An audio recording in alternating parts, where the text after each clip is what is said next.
Por eso hoy quiero traer un poco de luz respecto a nuestro caminar con Cristo. Quiero traer una pequeña enseñanza, pero que estoy seguro que va a producir libertad en la forma en que nos relacionamos con Dios. Y también va a producir libertad en la forma en que nosotros vemos cómo otros se relacionan con Dios, para dejar de juzgar, para dejar de criticar. De más está decir que todas las formas que voy a mencionar hoy están en la Biblia.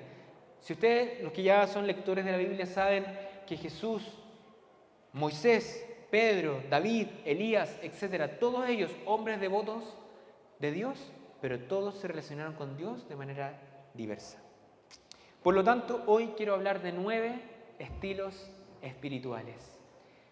Paréntesis, hace un año atrás, casi justo, hice esta misma enseñanza en Rowers, así que mis amigos que estuvieron justo en Rowers hace un año atrás, se van a repetir el plato, pero estoy seguro que va a servir. Y también una aclaración, lo que voy a enseñar a continuación sale de un libro, porque también hay que dar los respectivos derechos de autor, que es de Gary Thomas, que se llama Sacred Pathways, por si acaso. Si alguien después lo quiere profundizar, se lo puedo decir.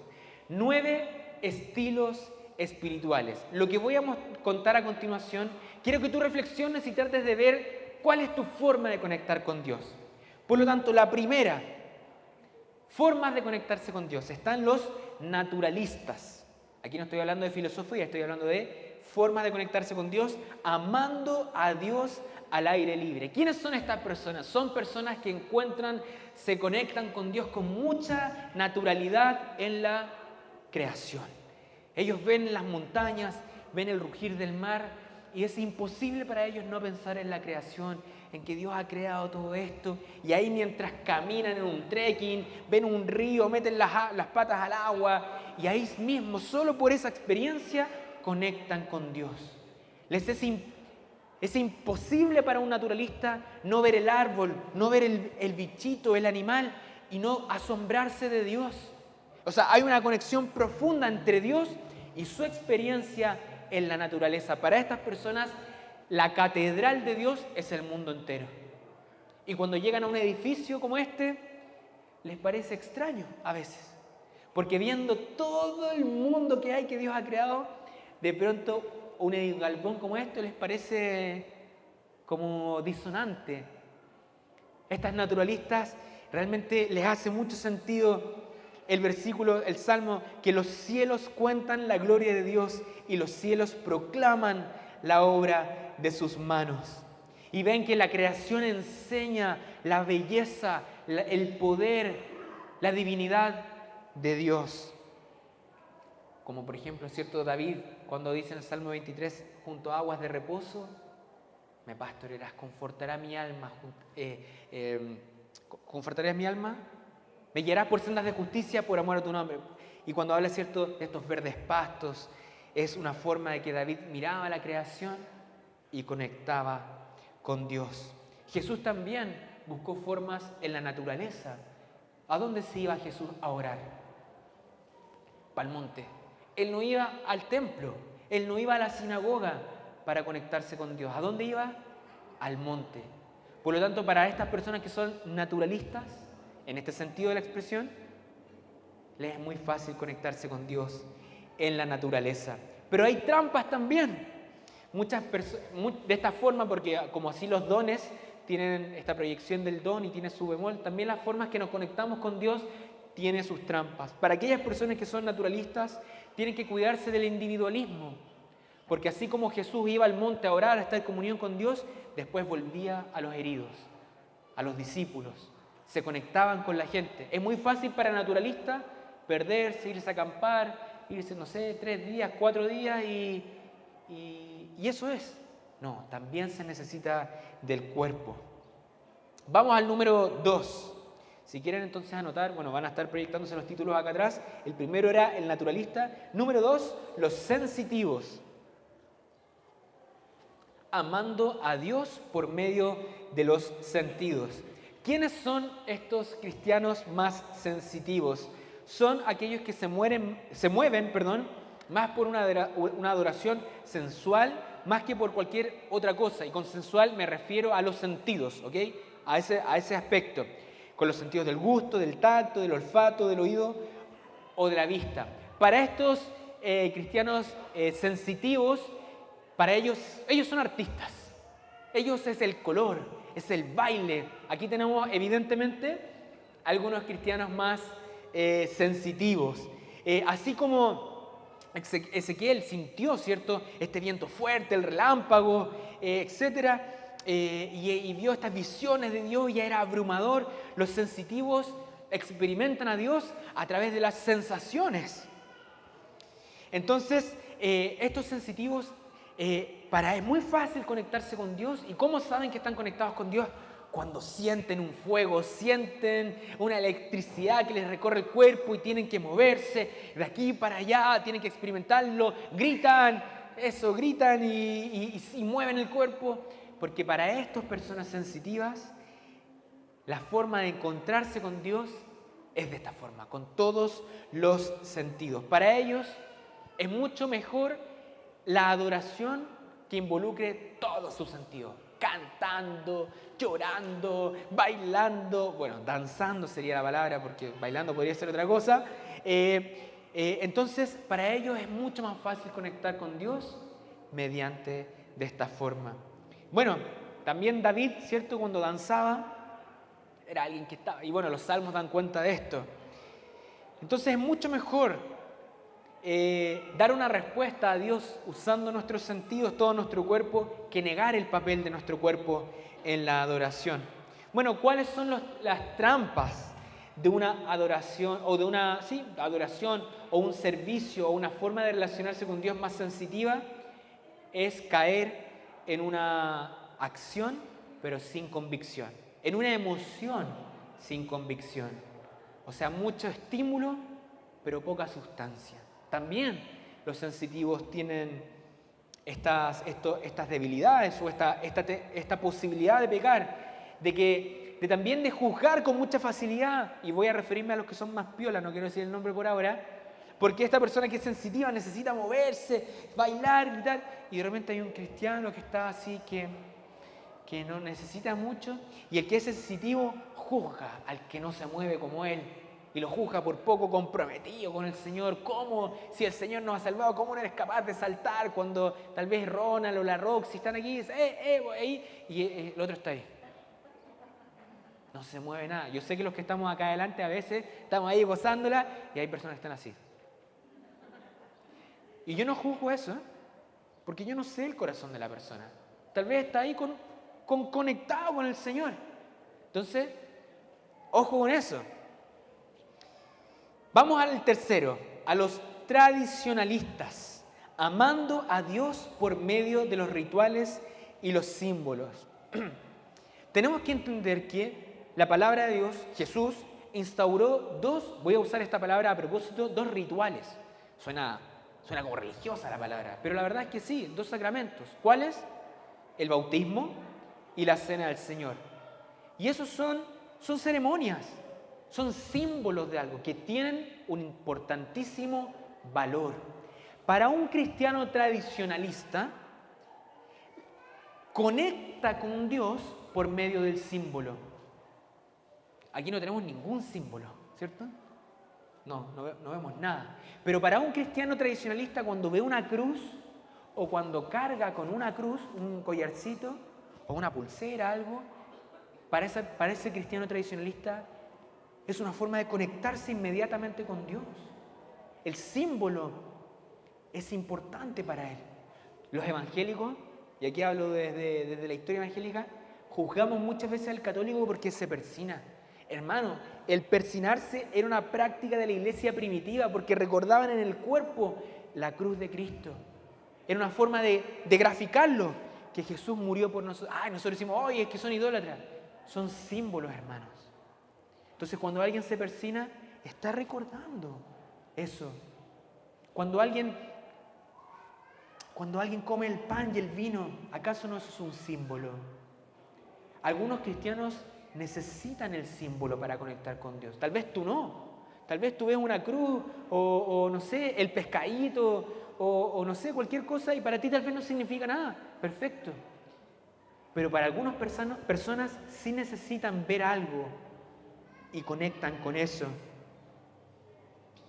De hecho, el Nuevo Testamento, a pesar de que muchas veces ya sabíamos que no era necesario guardar ciertas prácticas, aún así vemos que algunos discípulos guardaron ciertas prácticas.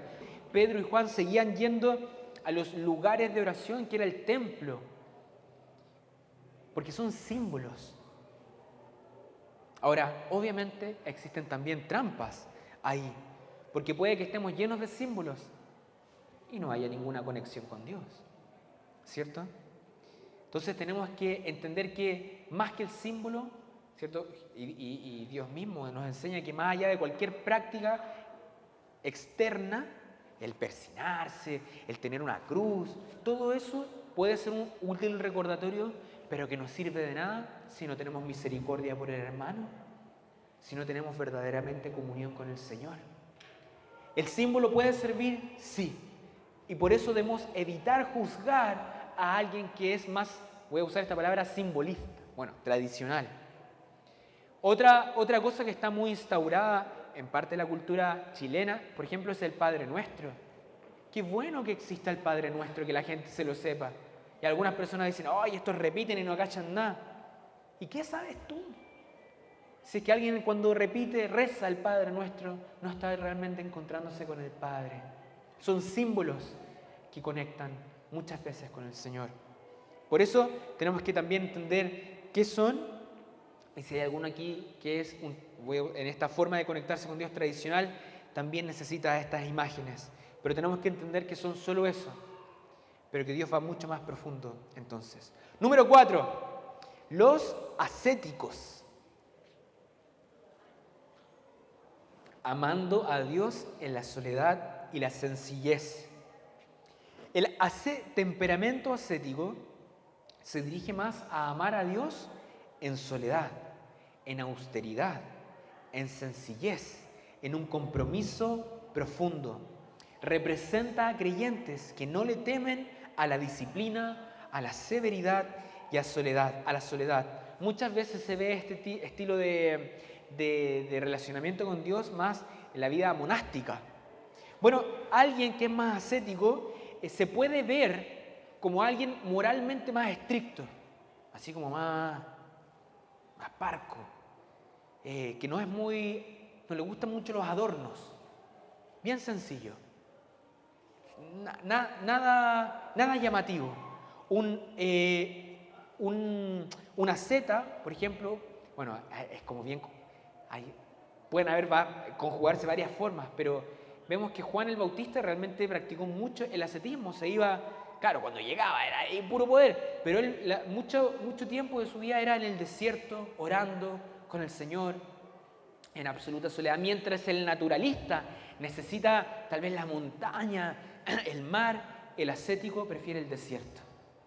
Es decir, la mayor cantidad o la menor cantidad de cosas posibles. Jesús mismo ayunó 40 días en el desierto, en la soledad. Entonces, los cristianos sensitivos a menudo se sienten atraídos a Dios por medio de sus sentidos. Y los cristianos ascéticos a menudo se distraen con los sentidos. Mientras un cristiano sensitivo está ahí llorando, el cristiano asceta es el que yo les decía que está ahí, violita. No necesita nada. Y de hecho le distrae muchas veces la energía de un cristiano más sensitivo, porque él es más piola o ella es más piola. Entre menos, para él, menos es más. Ojalá aquí, no sé, no hubiera nada, sería lo ideal. Los ascetas enfatizan mucho más los hechos que las palabras. Ahora, los ascéticos, los que son más estrictos, más moralmente así intachables, porque son más severos, son disciplinados, también tienen que aprender que esa disciplina externa, porque no hay ninguna disciplina que gane el favor de Dios. Dios nos ama a todos por igual. Seas emocional ahí, que la emoción tampoco gana el favor de Dios, o seas tranquilísimo, tampoco gana eso el favor de Dios. El favor de Dios fue ganado por medio de Cristo en la cruz. Ahora, si tú te conectas con Dios siendo más ascético, más piola, necesitas quietud absoluta, súper bien. Ahora, obviamente, el asceta tiene que hacer un gran esfuerzo en no juzgar al sensitivo. Y el sensitivo, un gran esfuerzo en no juzgar al que es más asceta. El que es asceta también tiene que cuidar mucho la piedad. Porque para la persona que es ascética es muy fácil encerrarse en sí mismo, no expresar nada. Pero la Biblia nos manda a expresar cosas también, a ser cariñosos, amables, a cuidarnos, a ser tiernos y compasivos. Entonces, para la asceta hay un desafío ahí. Está bien ser, voy a usar esta palabra como más piola, está bien, maravilloso. Pero también hay que salir de eso, porque puede ser una tendencia pecaminosa a no relacionarse profundamente con otro. Entonces, ahí hay algunas observaciones y algunas trampas que pueden darse en el asceta. Número 5. Los activistas, amando a Dios por medio de la acción. ¿Quiénes son los activistas? Bueno, los activistas sirven a un Dios de justicia. A los activistas el relato que más les gusta es cuando Jesús llega, entra al templo y bota las comercios, echa a todo el mundo con látigo, porque trae justicia. Y cuando Jesús dice: mi casa no será llamada cueva de ladrones, sino casa de oración, y usted lo convirtió en cueva de ladrones, para el activista eso es. El activista muchas veces se involucra con mucha facilidad en las causas sociales porque Dios vino a rescatar a los pobres, a las viudas, a los menesterosos. Entonces el activista necesita la acción. Se involucra acá, llega a la iglesia, ¿dónde está el ministerio de misericordia? ¿Cuándo vamos a salir a entregar pan, café? O sea, el activista es energía pura. Venir aquí y sentarse todos los domingos, para el activista se le comen las manos, se pone nervioso. Porque ¿cuándo vamos a salir afuera? Si ya aquí todo bien, pero el activista quiere ir fuera. Aquí adentro es como si todo bonito, pero es como que le queda corto esto. Porque tiene que salir a mirar, salir a alcanzar nuevas personas. Tiene que ver a Dios manifestarse. El activista, entre más conflicto, mejor. Es ahí donde Dios se manifiesta. La cosa está tensa, hay peligro. El activista, ahí está el activista. Ahí tiene que estar el activista. Nada que ver con el asceta. El asceta está retirado en el desierto. Y el activista está ahí, metido donde las papas queman. Entre más confrontación, ellos se sienten más energizados. Entonces el grupo pequeño, el GPS para el activista, igual es como que, no sé si me entienden, como que, ya, pues, cabrón, como saludó la bandera, vamos afuera. Entonces el activista tiene que entender que también necesita el grupo pequeño, que también hay valor en estar acá. El activista tiene que entender también en esto que no debemos convertirse en un moralista, porque es muy fácil caer en la causa social y perder el sentido del Evangelio. Muchas iglesias han caído en este activismo de caer en la causa social, pero finalmente se transformó en ayuda, pero sin Evangelio. Ahora, el activista tiene un profundo sentido de la ayuda al pobre, y eso es bíblico. O sea, aquí eso es bíblico. Jesús, ¿cierto?, vino al enfermo, no a los que están sanos, sino a los que están rotos. Entonces, para estos activistas, cuando Santiago dice, ¿cierto?, oye, ¿de qué sirve decir que Dios te bendiga si tu hermano tiene hambre? ¿De qué sirve eso? Para el activista eso es una ley intransable. Entonces, pero también, como decía, el activista tiene que evitar caer en el juicio de aquellos que no se adhieren a su causa de turno, porque todo activismo social es una elección de una causa de turno, porque así como existe esa causa, existen 1000 causas más. Entonces no es que el activista puede tender mucho a este orgullo de no, pero es que yo soy el que sale voy a decir este mismo ejemplo, a darle comida a los pobres, ¿y tú? Bueno, yo hago otras cosas también que son bíblicas, tal vez estoy orando por ti, tal vez estoy, no sé, sí, poniendo las sillas los domingos, también eso es parte de nuestro servicio al Señor. Entonces, ahí también hay algunas advertencias para los que son activistas. No sirve de nada gastar toda la vida en acción social si no hay evangelio. Ahora, ahí hay que ver el equilibrio, porque muchas personas, tal vez como yo, que no soy activista, no me relaciono con Dios de manera así de esta, necesitamos ver al activista y también salir de nuestra zona de confort. El activista está siempre mirando hacia afuera y empujando. Y lo tiene que hacer en amor. 6 de 9. Están los cuidadores, amando a Dios, amando a los demás. Los cuidadores no entienden el Evangelio si no es siendo pastores de otras personas, cuidando, sirviendo.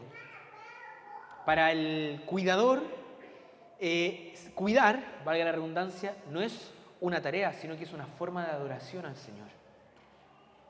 Ir a tu casa, ir a ayudar, son serviciales, obviamente tienen el don de servicio. En un mundo que es tan egocéntrico, tan individualista, el cuidador es un milagro con patas, porque anda preocupándose del resto.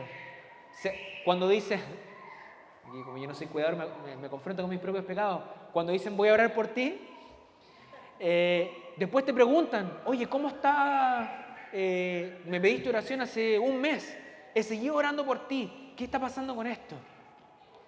El que no es cuidador ora una vez y después se olvida que tal vez que está orando por alguien, pero el cuidador no, está constantemente orando por la otra persona. Para el cuidador, la parábola del buen samaritano le recuerda que perfectamente uno puede preocuparse por las necesidades espirituales, así también como uno se puede ensuciar las manos, cuidando por aquella persona que está debilitada, que necesita algo. El buen samaritano es un excelente ejemplo del cuidador, que tal vez no tiene grandes títulos. Cierto, todos tal vez, la mayoría conoce la parábola del gran samaritano.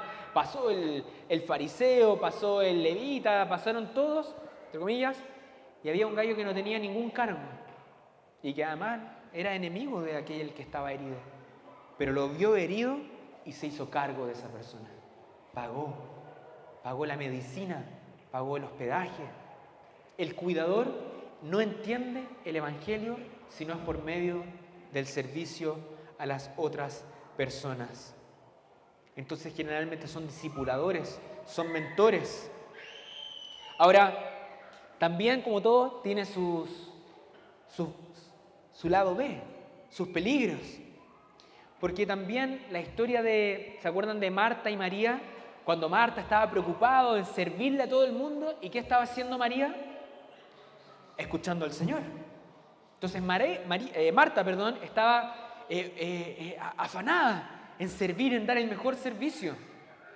Entonces, también los cuidadores tienen que entender que cuidar no es una licencia para juzgar, que las otras personas también sirven a Dios y se conectan con Dios de otra forma.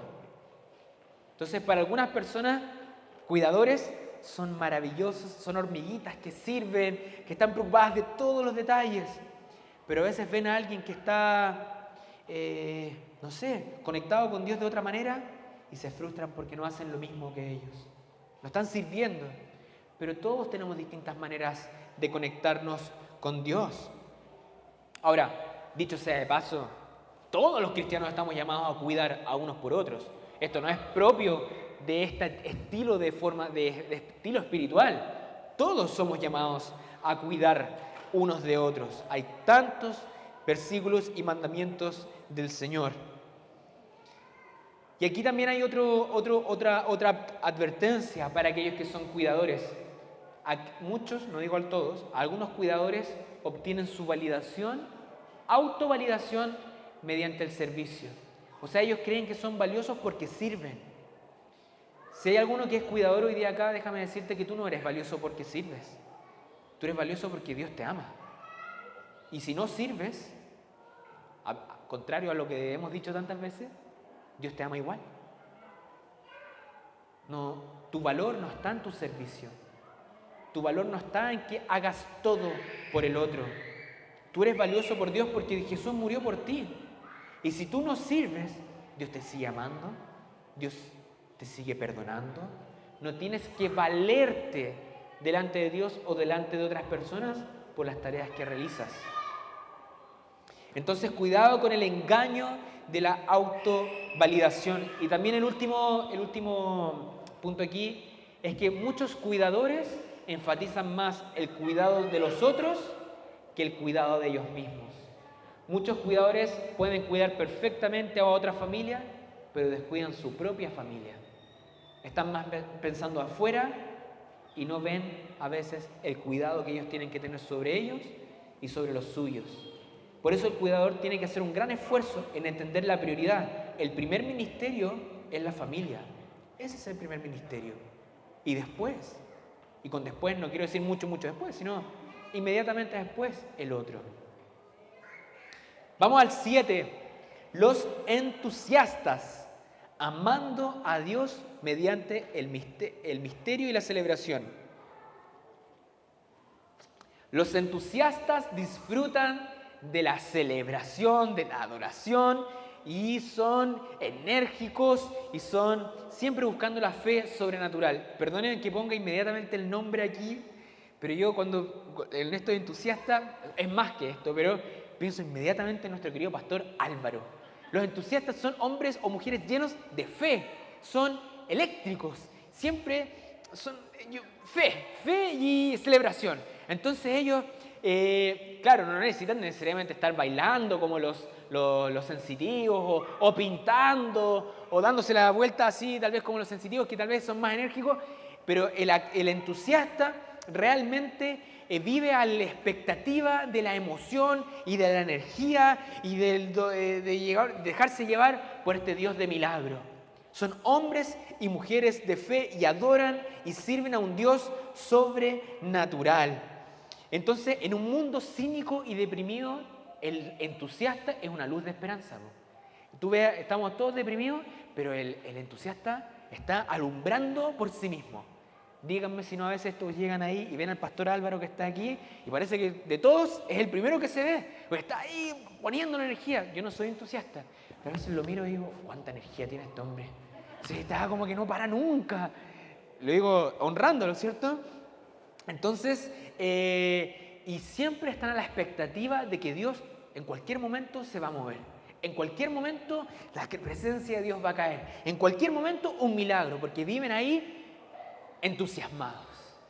Son la medicina para este mundo deprimido. Entonces, bueno, y la celebración de más está decir que tiene un amplio trasfondo en la Escritura. Entonces, aquellos que no somos entusiastas, tenemos que ver a los entusiastas y entender que el entusiasmo es un mandamiento, en realidad. Si Dios ha hecho tanto por nosotros, lo mínimo que tenemos que hacer es entusiasmarnos por lo que Él ha hecho, por estar aquí en la iglesia, por orar, por congregarnos. Entonces, la celebración, bueno, y aquí un recordatorio para los que son entusiastas, recordar que la celebración también incluye reverencia. Entonces, ¿cuál es la trampa del entusiasta? Es muchas veces caer en la experiencia tras la experiencia tras la experiencia. Entonces hay que tener ojo con eso. El énfasis para el entusiasta es permanecer enfocado en buscar a Dios más que en buscar la experiencia de Dios. Porque Dios no es un evento, Dios es una persona. Entonces el entusiasta puede caer en la experiencia y en la experiencia, pero perder el sentido de la persona. ¿Ok? Ahora no estoy hablando de esto del pastor Álvaro por si acaso, para que se saquen eso de la mente. Estoy hablando de la forma particular. Entonces, el entusiasta necesita mucho de una iglesia fuerte que sepa guiar su entusiasmo. Porque a veces el entusiasta puede estar aquí, ve que nadie está entusiasmado y se va. Porque están todos fomes aquí. Entonces la iglesia tiene que guiar a ese entusiasta y el entusiasta también tiene que entender que hay otras formas. Claro, el entusiasta ve al ascético y dice, este compadre no es salvo, porque está tan entusiasmado y el ascético está ahí mirando. Entonces, bueno, y también no hay que confundir emoción con adoración. Entonces, el entusiasta puede estar muy emocionado, también similar al sensitivo, pero eso no es sinónimo de adoración, puede ser solo emoción. Vamos al 8.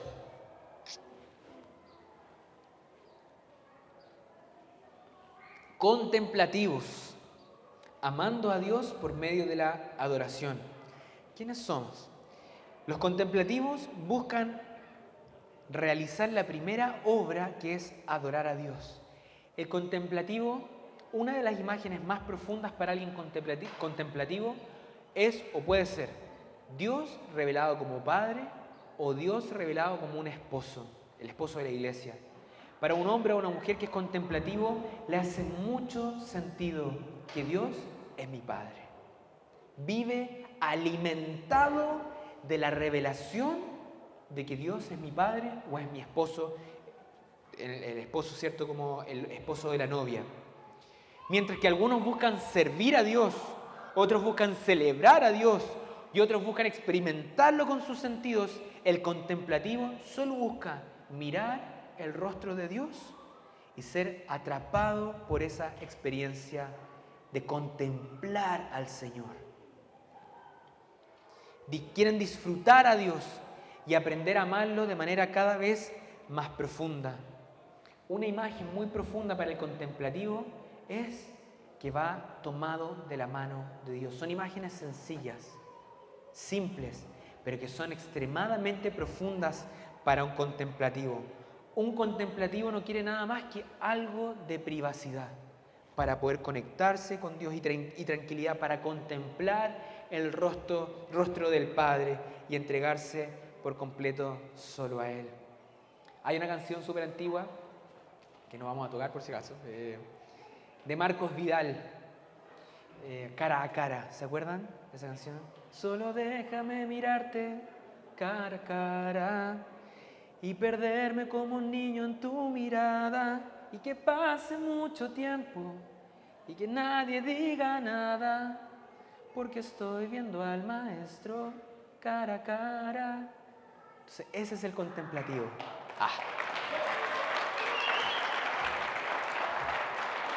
No era para eso, era para graficar que el contemplativo solo necesita eso, solo eso.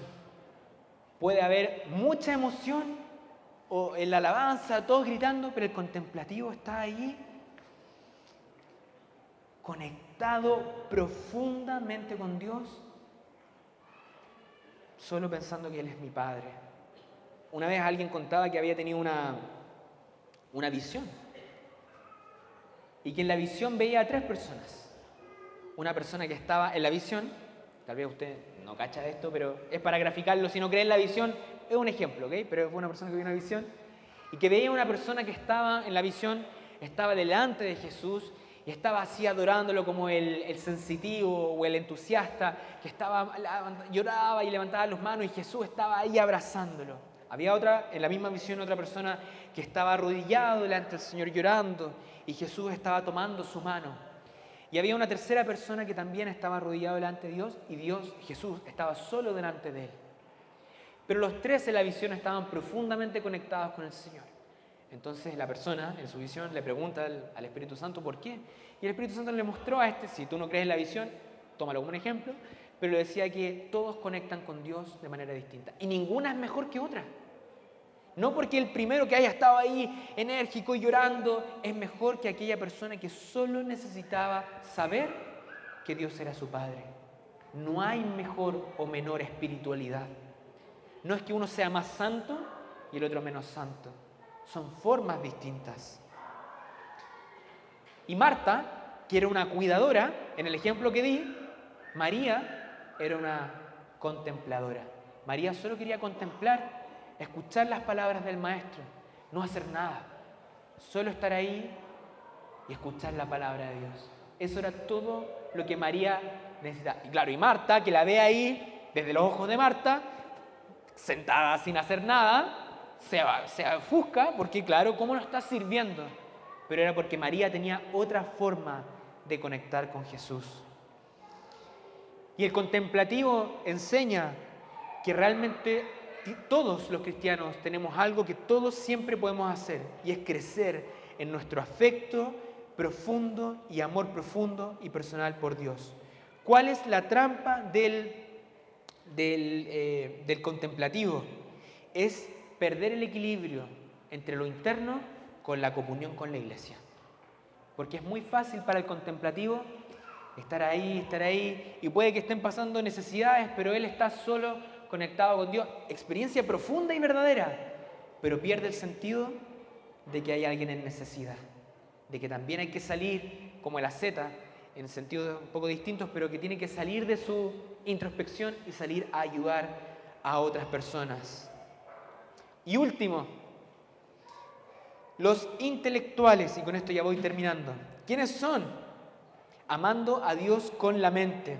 Cuando la mente de los intelectuales se despierta y entienden algo nuevo acerca de Dios y sus caminos, entonces su adoración se desata. El intelectual despierta a su fe cuando entiende algo nuevo de Dios. Eso es el pan necesario para la vida espiritual del intelectual. El intelectual recuerda el primer mandamiento de amar a Dios con toda tu fuerza, pero también amarlo con toda tu mente. Los intelectuales realmente tienen un nivel de análisis que generalmente en una prédica no se les pasa ni una coma. Si hay algún intelectual aquí, ya detectó 2 o 3 errores que yo puedo haber dicho sin darme cuenta y los anotó. No, aquí se equivocó. Este versículo lo dijo mal, no lo citó bien. O sea, al intelectual no se le pasa nada y se acuerda de esas cosas porque necesita que la cosa sea dicha bien. Si hay un versículo bíblico, tiene que ser dicho tal cual es, porque si no, herejía. Entonces, para el intelectual, si no está aprendiendo cosas nuevas de Dios, su relación con Dios se estanca. Necesita estar aprendiendo cosas nuevas. Necesitan los cursos. Muchos intelectuales de esta iglesia ya se consumieron todos los cursos que el MFI tiene y me están preguntando, ya, pues Max, ¿para cuándo los nuevos cursos? Y yo, sí, ya estamos tratando de generar nuevas cosas, pero porque necesita estar aprendiendo más cosas de Dios. Es difícil que un intelectual crea que es intelectual, pero realmente no está estudiando. Sería un autoengaño. El intelectual necesita pensar correctamente, necesita que nuestros pensamientos, las prédicas, las enseñanzas sean conformes a la palabra de Dios. Y de hecho el intelectual tiene muy claro que la gran mayoría de los problemas en la vida cristiana es porque los cristianos no conocen la Escritura. Por eso el profeta Oseas decía que mi pueblo se pierde por falta de conocimiento. Entonces para el intelectual ese versículo es muy evidente. Tantos problemas se resolverían si leyéramos la Biblia y la aplicáramos. ¿Cuál es la trampa del intelectual? Convertir a Dios en un objeto de estudio. Juzgar a aquellos que no saben mucho de la Biblia como poco espirituales. Saber mucho de Biblia, pero ser poco bíblico. Ahí hay algo, pues hay personas que creen que porque saben mucho de Biblia, conocen mucho a Dios. Y no es lo mismo. Hay personas que no saben ni leer y conocen más a Dios que muchos intelectuales y teólogos. Entonces, ojo ahí para los que tenemos tal vez una tendencia al intelectualismo. No es lo mismo. Y tal vez voy a contar algo que he contado muchas veces, pero cae de cajón. ¿Cierto? En una iglesia habían dos hermanos, uno joven, y les piden a 2 hermanos leer el Salmo 23. Y se levanta el joven lleno de elocuencia y narra el Salmo 23. Jehová es mi pastor, nada me faltará. Y empieza a citar el Salmo 23. Y cuando termina de citar el Salmo 23, si alguien no se da el Salmo 23, por favor vaya a leer el Salmo 23 al término de la prédica. Y cuando termina de recitar el Salmo 23, todos se levantan y lo aplauden. Y después se levanta un viejito tranquilito, que efectivamente no sabía leer, pero se para y empieza a recitar el Salmo 23. Jehová es mi pastor, nada me faltará. Y cuando termina de recitar el Salmo 23, todos terminan llorando. Y el joven, el elocuente, se acerca y le dice, ¿cómo logró eso? Se buscaba como la técnica. Y el viejito le dice, lo que pasa es que usted se conoce el Salmo, pero yo conozco al pastor. Yo conozco al buen pastor. Y ahí hay una gran diferencia entre conocer la Biblia y conocer al autor de la Biblia. Entonces el intelectual tiene que entender eso. Bien, con esto concluyo. Estaban los 9 ahí, los 9 estilos espirituales. En esta iglesia queremos que quepan todos. Los 9 estilos espirituales. Entre más sana la iglesia, más diversa. Por eso, como líderes de esta iglesia, todos los que son líderes, desde líderes de GPS, ministerio, los pastores, tenemos que preocuparnos, todos los que servimos, de no servir siempre el mismo menú. Porque si servimos siempre el mismo menú, vamos a estar alimentando a unos, pero vamos a estar desnutriendo a otros. Por eso hay que preocuparse de ser diversos.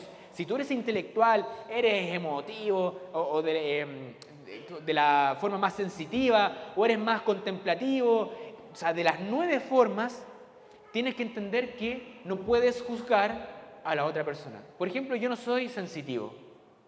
Perdón, déjeme contarle un ejercicio que tengo que hacer. Yo no soy sensitivo, no necesito ahí, yo soy más contemplativo. Entonces, como soy contemplativo, yo no necesito... entiéndanme por favor lo que voy a decir, no quiero que... Yo necesito mucha parafernalia. Entonces, claro, yo veo a mis queridas amigas Jo, Sol, que son más sensitivas y están moviendo. Yo no necesito eso, pero entiendo y tengo que hacer el esfuerzo de entender que lo mío es solo una forma de conectar con Dios. Y esa es otra forma de conectar con Dios. Yo no soy más espiritual porque necesite menos. Eso es un error de juicio. Así que si tú, como yo, de repente te distrae eso, bueno, mira para otro lado. Cierra los ojos y entiende que hay distintas formas de conectar con Dios. Ahora, también el desafío es, como iglesia, encontrar los equilibrios. Porque tampoco podemos caer en intelectualismos y ahora nos transformamos todos en intelectualistas y vamos a ir a la coma del griego y del arameo. Seamos bíblicos, seamos creativos, donde todos aquí en esta iglesia entren. Todos los tipos de formas de conectarse con Dios, todos entiendan que tienen un espacio en esta gran mesa del Señor, sin juzgar al que es distinto, pero también corrigiéndonos, porque tampoco esto es, claro, hagamos lo que queramos. No. Por eso Pablo, ¿cierto? Cuando en la iglesia de Corintios el hablar en lengua era un despelote, Pablo trajo orden, que además era un intelectualista y contemplativo también. Él también trajo orden, dijo, si no hay interpretación, piola. Entonces, equilibrio, corrección bíblica, pero sin juicio y entendiendo la diversidad del cuerpo. Dios nos ha dado distintos dones, distintas formas. Y es nuestro deber como iglesia entender nuestra forma personal, entender la forma del otro, animarnos y bendecirnos en amor. Ahora bien, hay diversos dones, pero un mismo espíritu. Hay diversas maneras de servir, pero un mismo Señor. Hay diversas funciones, pero es un mismo Dios el que hace todas las cosas y en todos. A cada uno se le da una manifestación especial del Espíritu para el bien de los demás. ¿Amén? Amén.